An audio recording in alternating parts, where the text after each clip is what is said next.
Welcome all of you. So this is the third lecture of chapter solid states.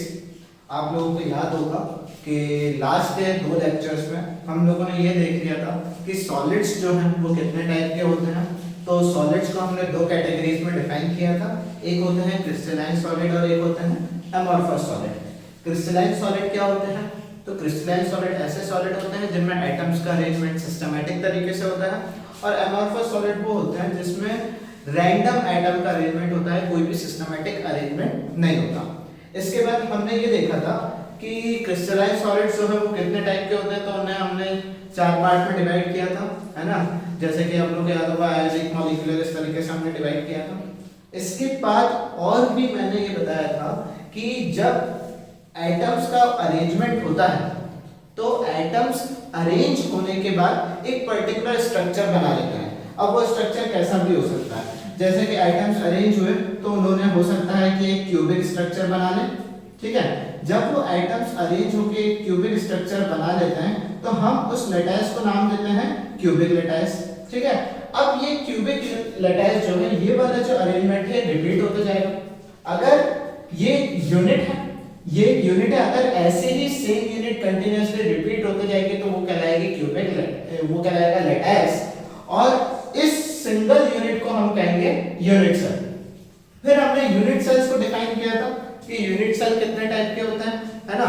तो unit cell को जब हमने define किया था तो टोटल 60 टाइप के यूनिट सेल आए थे, है ना।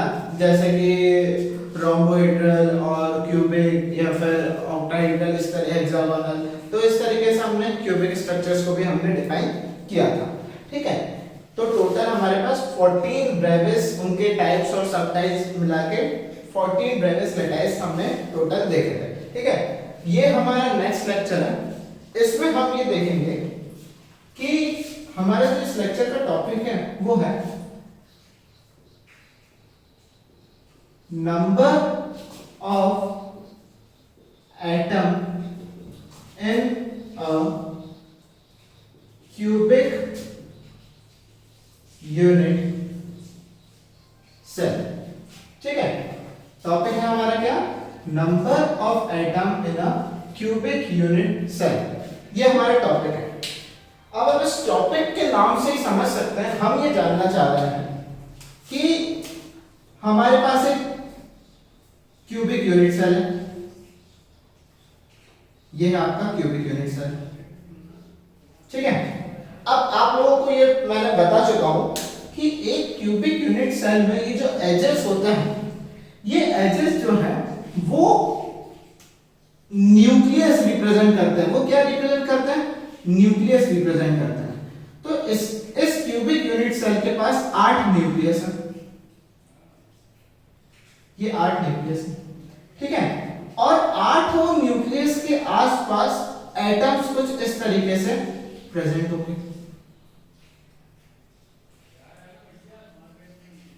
इस तरीके से एटम्स प्रेजेंट होंगे, है ना।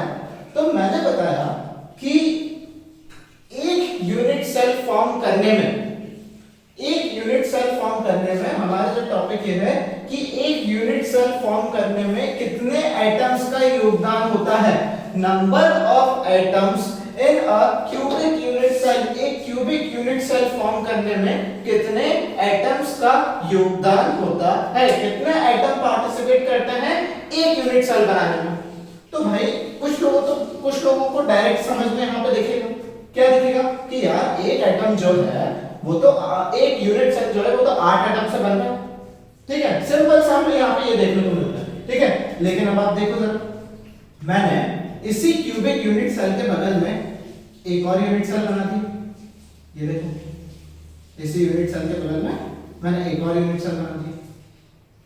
अब देखो जरा, ये जो फेस पे एटम है, मेरी तरफ जो एटम है, एक एटम यहाँ पे पीछे है, ये वाला जो आपको दिख रहा होगा, मैं इसे एक अलग कलर से बना देता हूँ, मैं ग्रीन कलर से बना देता हूँ पीछे वाले एटम को, ठीक है। ये ग्रीन कलर से बना दिया मैंने, तो आपको अलग से समझ में आएगा कि भाई ये पीछे वाला एटम है, ठीक है। अब ये पीछे वाला जो एटम है, मैं आगे वाले एटम की बात कर रहा हूँ, ये जो आगे वाला एटम है, इस आगे वाले एटम ने ये वाला यूनिट सेल बनाने में मदद की है और ये वाला यूनिट सेल बनाने में मदद की है, नहीं किया, है ना। तो हम ये देख सकते हैं कि एक इस यूनिट सेल को बनाने में मदद किया और इस यूनिट सेल को बनाने में मदद की। ठीक है भाई, बहुत बढ़िया बात है, ऐसा हो गया। लेकिन अब मैं यहाँ पे एक और चीज दिखा रहा हूँ। क्या दिखा रहा हूँ? मैंने इस यूनिट बॉक्सेस के पीछे, है ना, इन यूनिट सेल्स के पीछे मैं 2 यूनिट सेल और रख रहा हूँ। ठीक है, 2 यूनिट सेल मैं यहाँ पे और अरेंज कर रहा हूँ। ऐसे समझो ऐसे कि एक यूनिट सेल 2 यूनिट सेल, ठीक है, यूनिट सेल नहीं है लेकिन समझना, एक यूनिट सेल 2 यूनिट सेल, इनके जस्ट पीछे ऐसे, है ना, इनके पीछे मैं एक और यूनिट सेल अरेंज करने की कोशिश कर रहा हूँ। ठीक है, देखते हैं कैसे अरेंज होगी।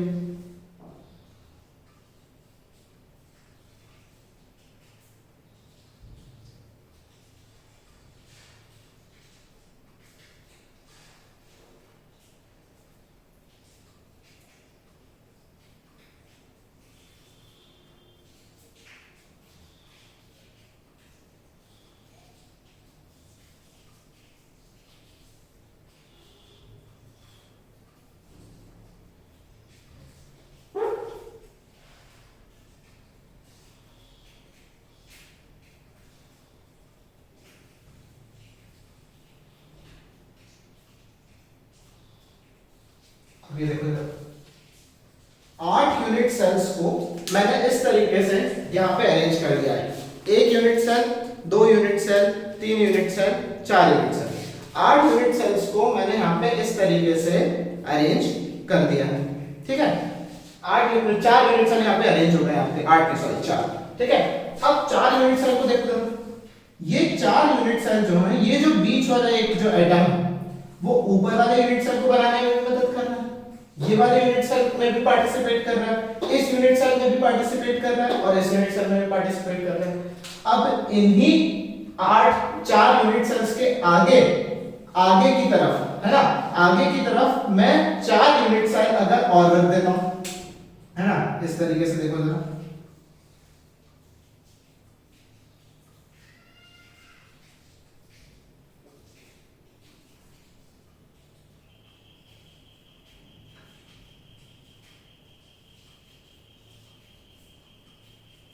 मैं फिर से डायग्राम बना देता हूं इसका। ये देखो जरा, ये है आपके पास, मैंने क्या किया, पहले 4 यूनिट सेल्स को जमाया इस तरीके से, फिर उन्हीं के आगे 4 यूनिट सेल्स को मैंने फिर से अरेंज कर दिया। ठीक है, तो 4 यूनिट सेल्स पहले पीछे अरेंज है, फिर 4 यूनिट सेल्स आगे अरेंज है। तो आप देखो जरा, एक यूनिट सेल यहां पे जो एक यूनिट सेल पीछे, मतलब एक बॉक्स, एक क्यूब, दूसरा क्यूब, तीसरा क्यूब, चौथा क्यूब, इनके यहां पे जो एक एटम प्रेजेंट है, ठीक है, वो आगे वाले क्यूबिक सेल्स में भी बनाने में पार्टिसिपेट कर रहा है, आगे वाले 4 क्यूबिक सेल को भी बनाने में पार्टिसिपेट कर रहा है और पीछे वाले क्यूबिक सेल को भी बनाने में पार्टिसिपेट कर रहा है। ठीक है, यानी कि हम ये देख सकते हैं कि एक एटम में, है ना, एक क्यूबिक सेल में, है ना, एक क्यूबिक सेल में टोटल 8 एटम्स होते हैं एज पे। ठीक है, टोटल 8 एटम होते हैं कहां पे? एज पे। एज पे एक क्यूबिक सेल में टोटल 8 एटम्स प्रेजेंट करते हैं। ठीक है, और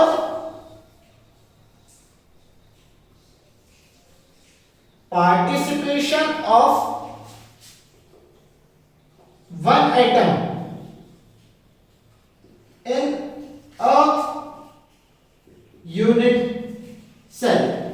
ठीक है, एक एटम अगर 8 यूनिट सेल को बना रहा है, मैंने क्या बोला, ध्यान से सुनना थोड़ा सा, और थोड़ा सा इमेजिनेशन अपनी हाई रखना, थोड़ा इमेजिन करने की कोशिश करना कि एक एटम 8 यूनिट सेल्स को बनाने में पार्टिसिपेट कर रहा है, तो एक यूनिट सेल में उसका योगदान कितना होगा, यानी कि एक एटम है वो अपना दिमाग 8 जगह लगा रहा है।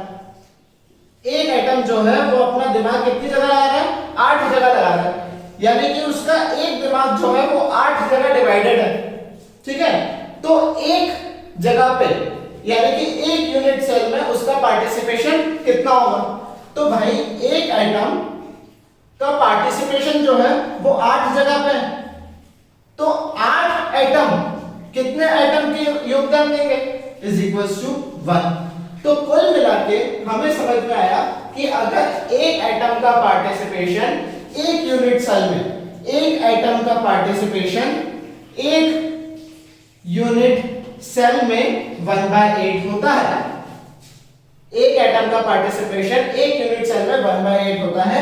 ऐसा इसलिए हुआ क्योंकि हमने देखा कि एक एटम जो है वो 8 यूनिट सेल को बनाने में मदद कर रहा है। तो एक यूनिट सेल में उसने अपना कितना योगदान दिया, तो एक यूनिट सेल में उसने अपना जो योगदान दिया वो दिया 1/8। तो हमने बोला कि भाई तो एक यूनिट सेल में, हमने बोला कि भाई एक यूनिट सेल में टोटल 8 एटम होते हैं एज पे, एक एटम यहाँ पे, एक यहाँ पे, एक यहाँ पे, एक यहाँ पे, और 1 2 3 4, तो टोटल एक यूनिट सेल को बनाने में 8 एटम होते हैं। तो सिर्फ एक यूनिट में, एक यूनिट सेल में 8 एटम ने कितना पार्टिसिपेशन किया, तो भाई एक ने 1/8 पार्टिसिपेशन किया, तो 8 एटम ने एक एटम के बराबर पार्टिसिपेशन किया। यानी कि कुल मिला के देखा जाए तो अगर ये पूरा यूनिट सेल 8 एटम से बना है, लेकिन 8 एटम, ये पूरा यूनिट सेल 8 एटम से मिलकर बना है, लेकिन 8 एटम अपना 100% पार्टिसिपेशन एक यूनिट सेल को बनाने में नहीं दे रहे हैं, ठीक है।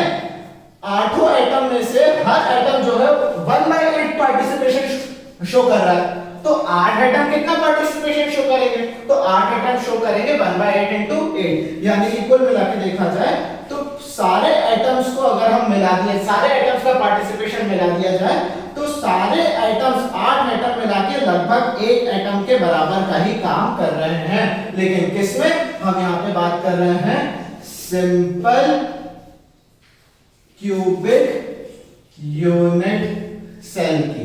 हम किसकी बात कर रहे हैं यहाँ पे, सिंपल क्यूबिक यूनिट सेल की, है ना। और एक सिंपल क्यूबिक यूनिट सेल के एज पे टोटल 8 एटम प्रेजेंट रहते हैं, और एक एटम का पार्टिसिपेशन जो होता है वो होता है 1/8। एक एटम का जो पार्टिसिपेशन होता है 1/8, तो 8 एटम का जो पार्टिसिपेशन होगा वो होगा 1/8 into 8। यानी कि 8 एटम ने लगभग कितने एटम के बराबर काम किया, एक एटम के बराबर काम किया। तो कुल मिला के हम पूरा जो कंक्लूजन हम ये कर सकते हैं कि भैया एक यूनिट सेल में, जिसके पास सिंपल क्यूबिक यूनिट सेल में सिर्फ एक ही एटम पार्टिसिपेट कर रहा है, यानी कि एक सिंपल क्यूबिक यूनिट सेल जो है वो एक ही एटम ने बनाया है, ठीक है। लेकिन 8 कैसे एक एटम ने बनाया कि 8 एटम ने 1/8 काम किया, 8 एटम ने, हर एक एटम ने 1/8 काम किया, तो 8 एटम ने एक एटम के बराबर का काम किया है ना। तो ये था सिंपल क्यूबिक सेल के बारे में, ठीक है। इसके बाद जो हम देखेंगे वो हम ये देखेंगे कि सिंपल क्यूबिक सेल के अलावा एक होता है सिंपल क्यूबिक सेल, आपको याद होगा मैंने बताया था सिंपल क्यूबिक यूनिट सेल जो होता है वो 3 प्रकार का होता है। एक तो सिंपल, ठीक है, दूसरा होता है कि भैया अगर उसके बिल्कुल बीचों बीच, यानी कि पूरी बॉडी के सेंटर में एक सेल आ जाए तो उसे हम कहेंगे बॉडी सेंटर्ड, और इसके अलावा एक होता है फेस सेंटर्ड। तो इसके 6 फेसेस होते हैं, 5 और 6, ठीक है। तो 6 फेसेस पे एक एक एटम प्रेजेंट होगा, ठीक है। तो इस तरीके से अगर हम इसे डिफाइन करेंगे तो हमें पता चलेगा कि 2 टाइप के और यूनिट सेल्स होते हैं। तो इन दोनों टाइप के यूनिट सेल में जो एटम्स का जो पार्टिसिपेशन होगा वो कैसे होगा, वो हम अब के लेक्चर में, मतलब अब हम इसके बारे में डिस्कस करेंगे।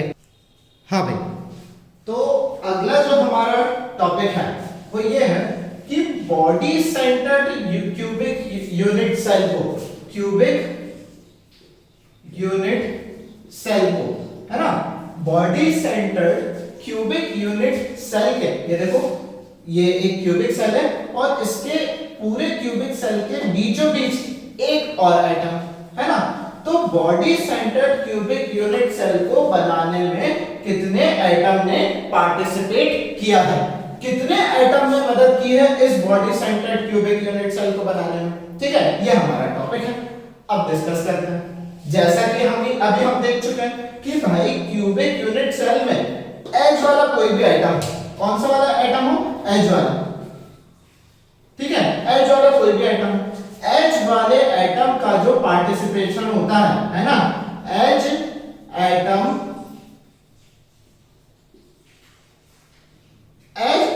जो पार्टिसिपेशन होता है एक एक एच के एटम का, है ना, participation of H atom, H atom का जो पार्टिसिपेशन होता है वो किसी भी क्यूबिक सेल में होता है 1/8। कितना होता है? 1/8। ये अभी हम देख चुके हैं, ठीक है। एच वाले एटम का पार्टिसिपेशन होता है 1/8। तो इस body centred cubic unit cell में एच के कितना एटम है? 1/8, 8 एटम है।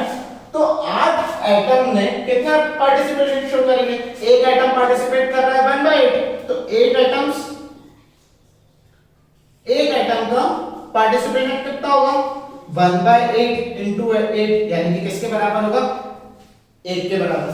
लेकिन हम ये भी जानते हैं कि इस बॉडी सेंटर्ड यूनिट सेल के बीचों बीच एक एटम और है, और ये वाला जो एक एटम है ये पूरा एटम 100% डेडिकेटेड है इसी यूनिट सेल के अंदर। अगर इसके बगल में एक और यूनिट सेल होता है, मान के चलो कि इसके बगल में एक यूनिट सेल और होता है, ठीक है, इसके बगल में एक और यूनिट सेल है, ठीक है। अब इसके बगल में एक और यूनिट सेल है, तो इस यूनिट सेल का जो बॉडी सेंटर्ड एटम होगा वो एक और होगा। तो बॉडी सेंटर्ड यूनिट सेल के केस में जो बिल्कुल सेंटर में एटम होता है वो किसी और से शेयर नहीं होता, यानी कि बॉडी सेंटर्ड का पार्टिसिपेशन, बॉडी सेंटर्ड एटम का जो पार्टिसिपेशन होगा वो एक ही एटम के बराबर होगा, क्योंकि वो तो किसी से शेयर हुआ नहीं है।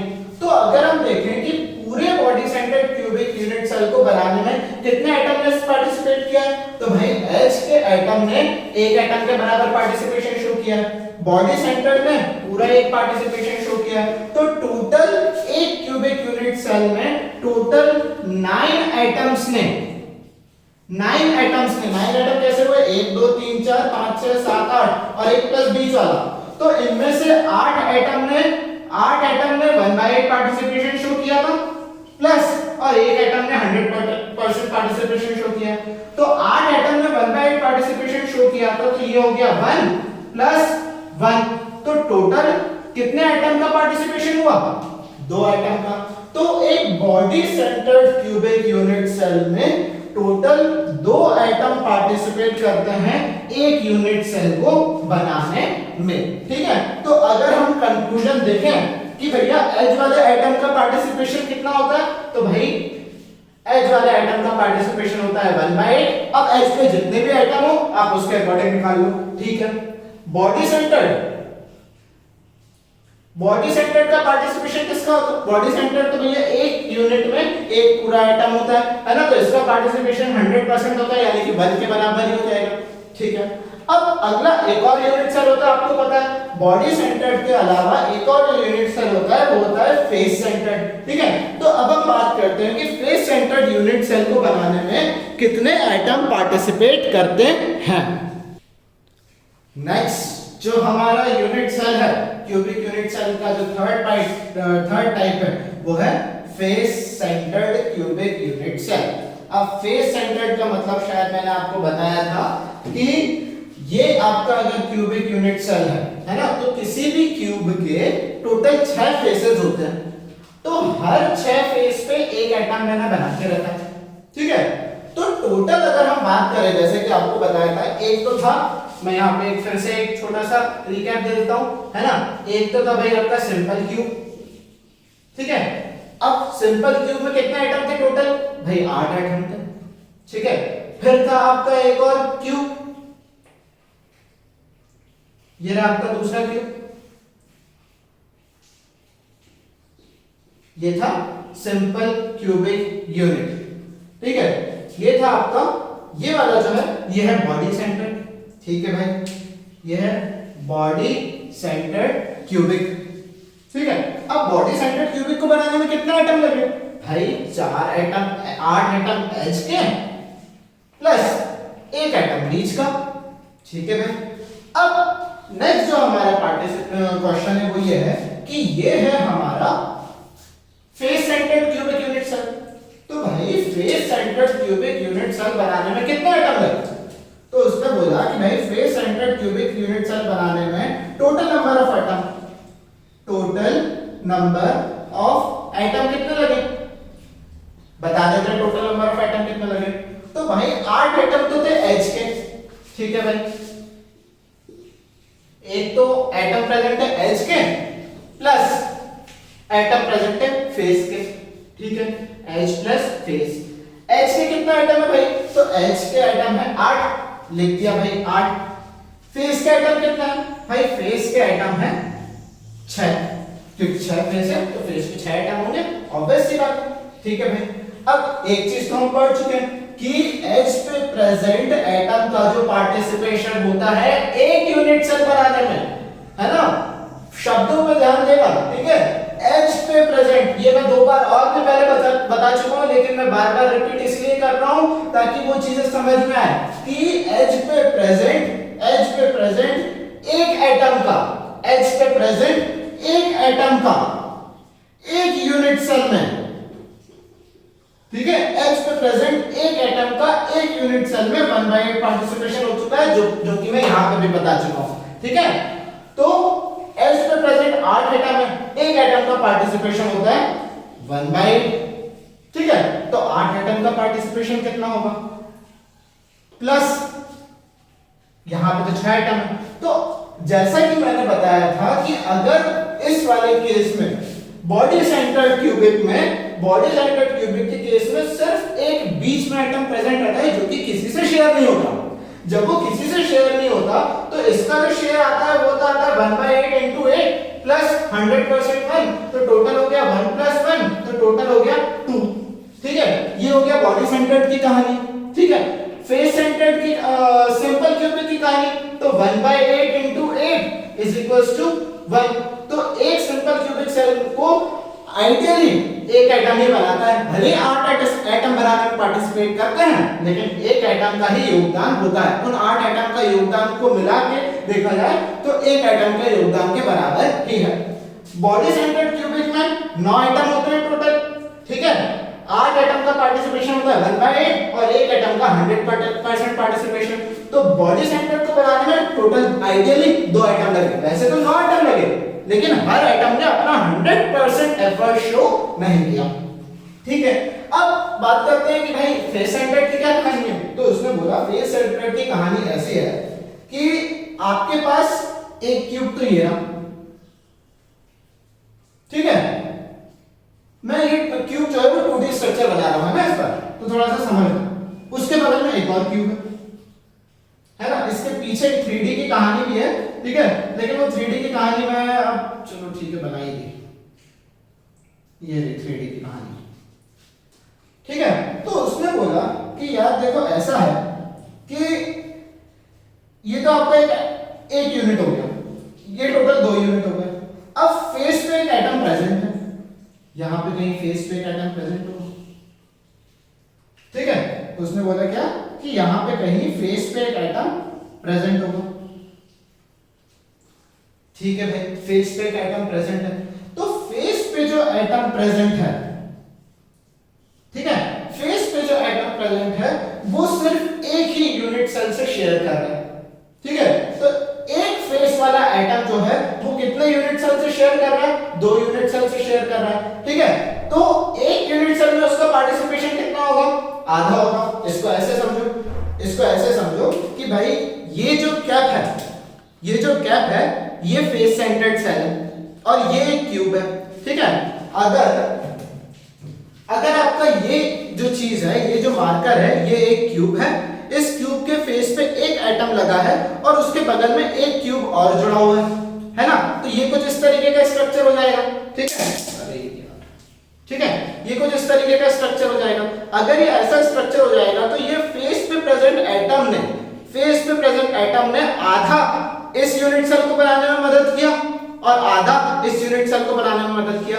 तो एक फेस पे प्रेजेंट एटम जो है उसका एक यूनिट सेल में, एक फेस पे प्रेजेंट एटम में, है ना, मैं यहां पे इसे ऐसा लिख देता हूं, 1 फेस एटम, एक फेस पे प्रेजेंट एटम ने एक यूनिट सेल बनाने में उसका जो पार्टिसिपेशन है वो है आधा। क्यों? क्योंकि आधा वो इस यूनिट सेल को बनाने में मदद कर रहा है और आधा वो इस यूनिट सेल को बनाने में आधा, मैं यहाँ पे ब्रैकेट में भी लिखता हूँ, इसका पार्टिसिपेशन है 1/8 और इसका पार्टिसिपेशन है 1/2 हाफ, ठीक है। तो टोटल कितना आइटम है भाई, टोटल 6 आइटम है। एक आइटम का पार्टिसिपेशन भाई, एक आइटम का पार्टिसिपेशन 1/2, ठीक है। तो 1/8 into 8 भाई होगा 1, ठीक है। 6 into 1/2 तो ये होगा 3। तो टोटल आंसर कितना आया, टोटल आंसर आया 4। तो रिजल्ट हमारा क्या निकला, तो रिजल्ट हमारा ये निकला कि एक फेस सेंटर्ड यूनिट सेल में भले ही 14 एटम होते हैं, डजंट मैटर, लेकिन हर एटम 100% एफर्ट शो नहीं कर रहा है। 8 एटम 1/8 के बराबर काम कर रहे हैं, 6 एटम 1/2 के बराबर काम कर रहे हैं। तो इनके आधे काम को अगर कंबाइन कर दिया जाए तो एक फेस सेंटर्ड क्यूबिक सेल जो है वो सिर्फ और सिर्फ 4 एटम से ही बनता है। कितने एटम से बनता है, 4 एटम से बनता है। ऐसा क्यों, क्योंकि हर एटम अपना 100% एफर्ट शो ही नहीं करता, ठीक है। तो ये था आपके किसके बारे में, ये हमने देखा आपके टॉपिक के बारे में, number of atom in a cubic unit cell, और तीनों क्यूबिक यूनिट सेल के बारे में हमने डिस्कस कर लिया कि तीनों क्यूबिक यूनिट सेल जो है वो किस तरीके से एटम्स जो उसमें होता है वो किस तरीके से अपना पार्टिसिपेशन शो करते हैं। अगर एज वाले एटम होंगे तो 1/8, बॉडी सेंटर्ड होंगे तो 100%, फेस वाले एटम होंगे तो 1/2 पार्टिसिपेशन शो करेंगे, ठीक है। तो अगर कोई व्यक्ति आता है और वो आपसे पूछता है कि भैया एच में एक एटम प्रेजेंट है, ठीक है, उसने आपसे क्या पूछा, थोड़ा रैप कर देता हूं फिर मैं समझा देता हूं, ठीक है। उसने आपसे ये पूछा कि एटम है एच का, एटम है एच का, और एच वाला जो एटम है वो सिर्फ 4 यूनिट से जुड़ा हुआ है। एच वाला जो एटम है वो कितने यूनिट सेल से जुड़ा हुआ है, 4 यूनिट सेल से। वैसे आइडियली तो 8 से जुड़ता है, ये तो हम पढ़ चुके हैं, लेकिन ये एक डिफरेंट केस है। उसने बोला कि एच में आपके पास एक एटम प्रेजेंट है ना, एच में आपके पास एक एटम प्रेजेंट है और वो 4 यूनिट सेल से जुड़ा हुआ है। तो बताओ एक एटम का पार्टिसिपेशन कितना होगा एक यूनिट सेल में। तो भाई एक एटम जब 4 यूनिट सेल से जुड़ा हुआ है तो एक एटम का पार्टिसिपेशन हो गया 1/4, ठीक है। तो एक यूनिट सेल में उसका पार्टिसिपेशन कितना हो जाएगा, तो हम इस तरीके से कैलकुलेट करेंगे, ठीक है। तो ये था आपका फेस सेंटर्ड मतलब सिंपल यूनिट सेल्स के बारे में कि सिंपल यूनिट सेल जो है वो किस तरीके से उनमें कितने आइटम जो है वो अपना कितना पार्टिसिपेशन शो करते हैं, ठीक है। अब जो हमारा टॉपिक है वो ये है कि हम इसमें कुछ क्वेश्चंस करके देखेंगे और सॉल्व करने की कोशिश करेंगे कि इस टाइप के क्वेश्चंस को, इस टॉपिक से रिलेटेड क्वेश्चन को किस तरीके से सॉल्व किया जाता है। तो क्वेश्चन से हम डिस्कस करने की कोशिश करते हैं, समझने की कोशिश करते हैं कि अगर इस टॉपिक से रिलेटेड अगर आपके पास क्वेश्चंस आते हैं तो आपको उन्हें किस तरीके से सॉल्व करना है, ठीक है। अब अभी तक हम क्या समझ रहे थे, अभी तक हम ये समझ रहे थे कि एक क्यूबिक यूनिट सेल है तो उसमें एक ही प्रकार के आइटम होंगे, है ना, लेकिन ऐसा जरूरी नहीं है भाई। एक जो क्यूबिक यूनिट सेल है वो एक से ज्यादा आइटम से भी मिलकर बन सकता है ना। तो उसने बोला कि भाई एक कंपाउंड है, ठीक है, उसने बोला एक कंपाउंड है form by element A and B. कौन सा एलिमेंट है, डजंट मैटर, दो एलिमेंट है ए एंड बी। एक कंपाउंड है जो कि दो एलिमेंट से मिलकर बना है, एक ए और एक बी से, ठीक है। उसका क्यूबिक स्ट्रक्चर यानी कि ऑब्वियस सी बात है क्रिस्टलाइन सॉलिड ही होगा तभी उसका क्यूबिक स्ट्रक्चर बना है। अगर क्रिस्टलाइन सॉलिड नहीं होता तो रैंडम स्ट्रक्चर होता, रैंडम स्ट्रक्चर होता तो कोई प्रॉपर स्ट्रक्चर ही नहीं बना, तो शेप नहीं बनाता, है ना। तो उसमें क्यूबिक स्ट्रक्चर जिसमें ए वाले जो आइटम है वो उसके प्रेजेंट है कॉर्नर पे, ठीक है भाई। मैं यहां पे पहली चीज बता देता हूं कि ये जो ग्रीन सर्कल्स होंगे ये होंगे ए के, ठीक है। फिर उसने बोला बी वाले आइटम जो है वो है उसके फेस पे, ठीक है। तो रेड सर्कल्स जो होंगे वो होंगे बी के, ठीक है भाई। तो स्ट्रक्चर बना लेते हैं। एक क्यूब है, एक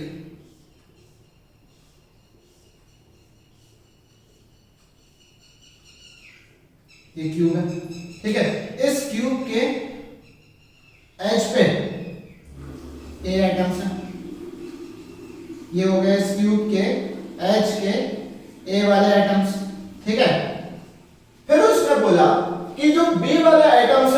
वो प्रेजेंट है फेस पे। तो फेस होते हैं 6, 1 2 3 4, ठीक है। ये तो क्लियर हो, इसलिए मैं लाइन बना देता हूँ। एक फेस आगे वाला और एक फेस पीछे वाला। तो एक हो गया ये आगे वाला फेस और एक फेस हो गया पीछे वाला फेस, ठीक है। उम्मीद है आप लोगों को समझ में आ रहा हो, ठीक है। अब उसने बोला कि इसका शेप बताओ, इसका फार्मूला बताओ, फार्मूला डिराइव करके बताओ। तो भाई एक क्यूबिक यूनिट सेल में एच पे कितने आइटम होते हैं? भाई एच पे होते हैं, हमने सॉल्व किया कि एच पे टोटल 8 आइटम होते हैं, ठीक है। लेकिन 8 आइटम का क्या इस यूनिट सेल को बनाने में 100% पार्टिसिपेशन होगा? नहीं। एक आइटम का हमने बोला कि एच वाले एक आइटम का पार्टिसिपेशन होता है 1/8, तो इसको इंटू कर दिया 1/8 से।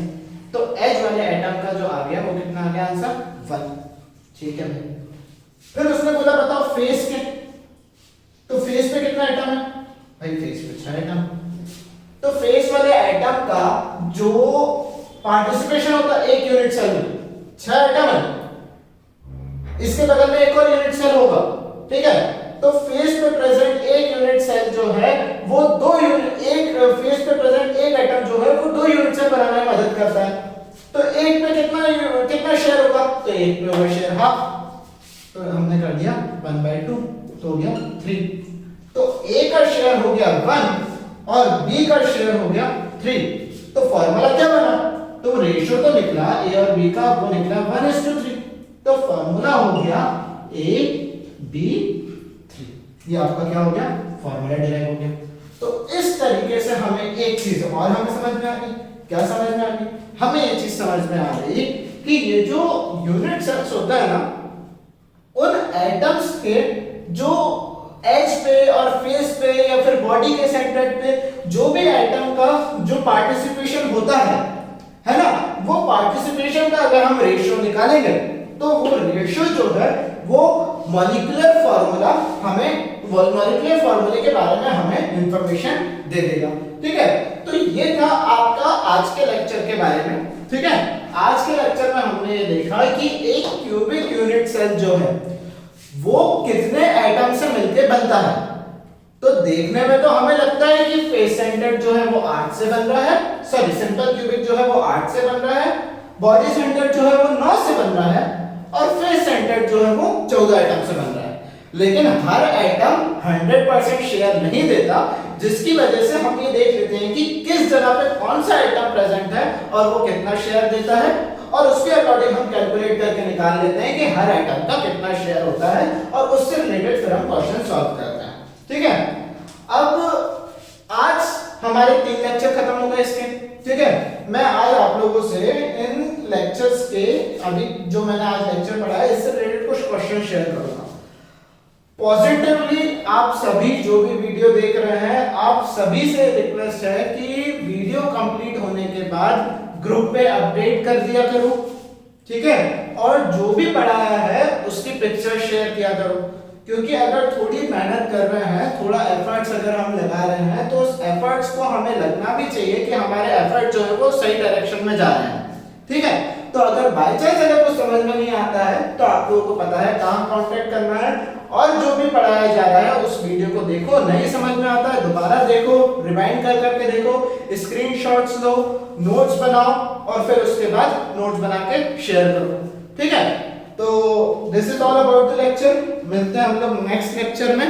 नेक्स्ट लेक्चर में हम इसके नेक्स्ट टॉपिक से चालू करेंगे, यानी कि वॉइड से। Thank you so much.